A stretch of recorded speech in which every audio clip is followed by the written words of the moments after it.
teach people to take people in and out of the chair in inhibition and directional sense. There is a vast difference between taking someone forward and up as opposed to taking someone up to go forward. Could you perhaps demonstrate that? Yes. Well, you push them forward to get them out of the chair, but if they go forward, they push themselves down and go wrong, and therefore you encourage them to let their heads drop a little bit forward and keep their backs back against you while you push them forward. So we do that. So his body was operating against the way we pushed him, rather than with it. And that's the way we want it done. Yes. But that's with particular reference to the hands on the head. Yes, you can do it with the hands anywhere, as a matter of fact. Yes. Did Mr. Alexander work with his hands underneath the chin? Usually, yes, but he not all the time. Sometimes he'd work with his hands on top of the head like this. He would actually do something which normally would put people seriously wrong. He pushed them down. Yeah. Hmm. Why doesn't he go down then? He doesn't go down because we've encouraged him to go up. So he's going against us. And we push him forward there, and he falls up out of the chair, like that. In spite of the fact we're pushing him down, he is going up. And it's him going up that is important. Yes, it's very clear. My spine is lengthening as you Your do that. spine is lengthening, exactly. While we push you down, you go up. But you don't do that with the person who's absolutely new, because then they get very mystified as to what in fact you're doing. How do you bring it about? Because it seems to be a contradiction in terms. Well, it is a contradiction, really. The whole thing is a contradiction. We're getting that here. And we're saying to the pupil, now come on, you go up, straight up against us and lean backwards. And then he finds himself out of the chair. Yeah. Now, if you did this to him, you see, like that, let him drop forward down there, then he wouldn't be able to do that. No, he becomes heavy, doesn't he? He becomes heavy, and the whole thing is downward directed. Instead of that, where you're pushing him down, and he goes upward against us like that. So the whole thing works properly like that. In fact, it's not just simply pushing him down. I mean, you yourself, or the teacher, is lengthening their own spine and staying back. Very true. And he himself is inhibiting any reaction on his part to collapse. Yes. He's going up against you. He's doing exactly the thing that our hands are, the opposite of what our hands are doing to him. That seems to be very important, that I as a pupil must leave it to you, teacher. It seems to be very important. Well, you as a pupil must know what the teacher is getting at, and try and organize it for the teacher's thing to work properly. It's the teacher's idea that must be worked on. Right. Can the Alexander technique be considered as a cure? One can consider Alexander as a cure, but that's not the real thing that he's interested in teaching in.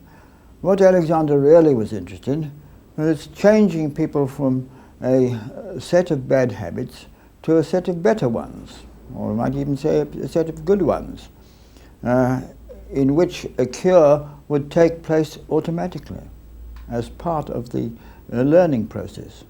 It's educational rather than medical. I thought it was designed for curing ailments, whether of the body or the mind, separately, instead of realizing that it had to do with unlearning habitual patterns, which is something that not many things can give you. So how's it helped you? How's it helped me? It's allowed me to break the chain between stimulus and response. So if someone rings a bell, I don't just start salivating like a Pavlov's dog, necessarily. Sometimes I do still. But at least it gives me the choice. Aim yourself up and lengthen like that. Now put your feet together. It makes it more difficult, but it's all right. Now I'll get you to lean backwards, and you say, no, you're going to lean up like that, and then backwards, and up along the spine, and then forwards, and up along the spine, and backwards, and up and forwards. That's it.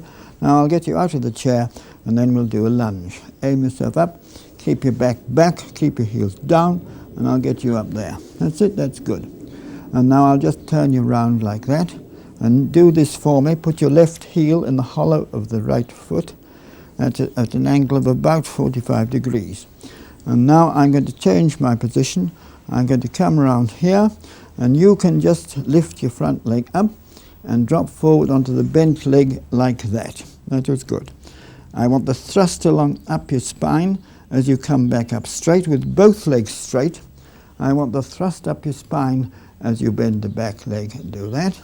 And the thrust up your spine as you come up, and the thrust up the spine as you go forward, and the thrust up the spine as you come back. And now I'm going to get you to bring your foot back, aim yourself up, keep your back back, and then move the whole backwards back. That's like that. Apart from the obvious physical benefits, are there other ways in which the technique can help you? Yes, the benefit you get from the Alexander technique is all kinds of different benefits.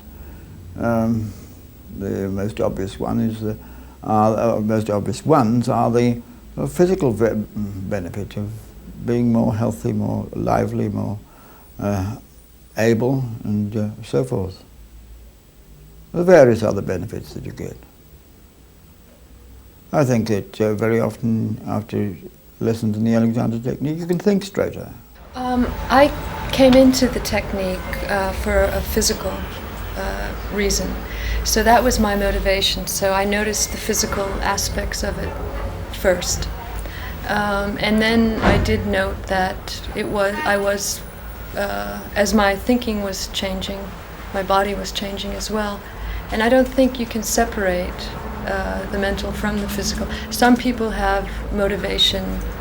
Someone mentioned they came into it for depression, so that perhaps was his vehicle into it, but then he noticed that he changed physically a lot. So I don't think you can separate the two. Alexander has changed my life by keeping me alive. I think if I had not gone to Alexander, I should be dead by now, a long time ago. I was in a mess, and he got me out of the mess. I don't know what the single most important principle is, but it is to do with awareness of what you are doing, both physically and mentally. And it's to do with replacing your sort of automatic, unthought out responses to the world by something which is thought out and conscious, which is where awareness comes in. And that's the nub of it in my understanding. But my understanding, I think like everybody's, just changes from day to day even, certainly from month to month and from year to year. So there are very few people who really feel that they've got the Alexander technique cut and dried and pinned down on a board. It's your views change as you learn more and so on. It was decided by Alexander that 3 years was enough for people to learn to teach the Alexander technique. I think he was too optimistic. I think that it is very difficult to learn to teach it at all well in 3 years. I think a few people manage it, but not many. I knew with great certainty that after 3 years, and when I had been certificated by Alexander as a competent teacher, that I really knew nothing at all, or practically nothing at all. And that I must stick around Alexander and find out, in fact, what it was about. And so I stuck around, and I did begin to find out. And I've been finding out ever since. The first 65 years are the worst.